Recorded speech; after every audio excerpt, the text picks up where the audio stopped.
All right, we're diving into some interesting territory this time. Yeah, we are. GWAR. Rock and roll never felt so good. Mm-hmm. And let me just preface this by saying listener discretion is definitely advised. This is out there even for GWAR. Right from the start, they're not pulling any punches. Like you're not expecting a ballad about puppies. Absolutely not. No, Yeah. no. Instead, we're met with, I guess you could call it a scene, although scene might be putting it lightly. Yeah, Scene is doing a lot of work there. It's, well, it involves a donkey show, a very, very young girl. Mm-hmm. And let's just say the lyrics are incredibly graphic, like unsettlingly so. Oh, yeah. Yeah, they paint a picture. It's very, very vivid. And that's where this whole discussion of shock rock comes into play. Right, because it's almost like a visceral reaction you have. Right, yeah. Where you hear these lyrics and it's like, oh, that's awful. But then you find yourself asking why. Because it's designed to be that way, right? Yeah. I mean, you think about Alice Cooper way back when with the chicken head. Same idea. It's like, oh, God, that's disgusting. But it makes you pay attention. It's true. It's true. It's like they're forcing you to look in the mirror, and not a nice clean mirror, but like one of those distorted funhouse mirrors. Absolutely. Yeah. And the reflection staring back as well, it's humanity at its most raw, It makes you question, like, what's acceptable, what's beyond the pale, all that. And what's so interesting about this song, at least to me, is that it's not just the verses, right? Because then you get to the chorus and it's like they're hitting you with a complete 180. right. The chorus, if you can even call it that, it's almost catchy, dare I say.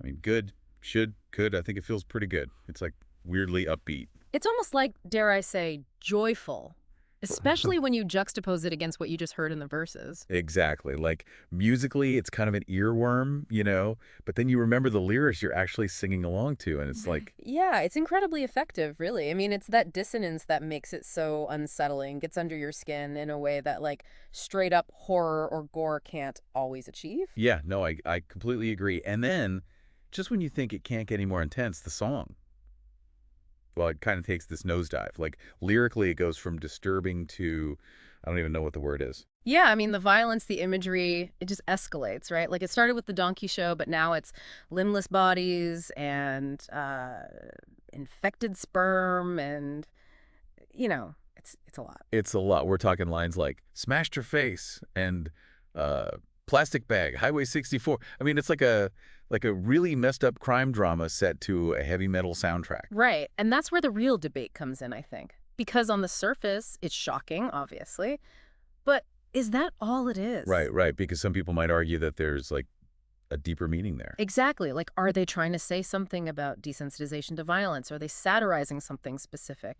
Or is it social commentary, like shining a light on the underbelly of society, the stuff people don't want to talk about? And the thing is, the lyrics themselves, they don't really give you any answers. Like, if anything, they just raise more questions, Especially that last verse. Oh, yeah, that last verse, man. Talk about a gut punch. Right.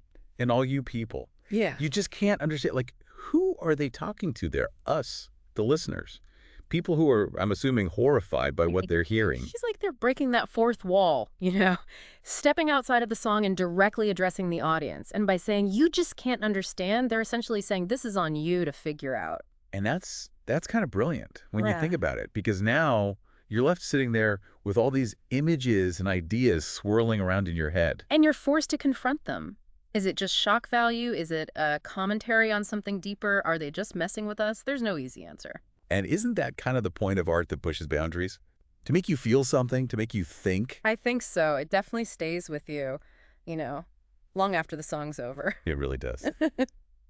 All right, well, we've definitely gone deep on this one. Oh, yeah. GWAR, everybody. Never a dull moment. Never. Until next time.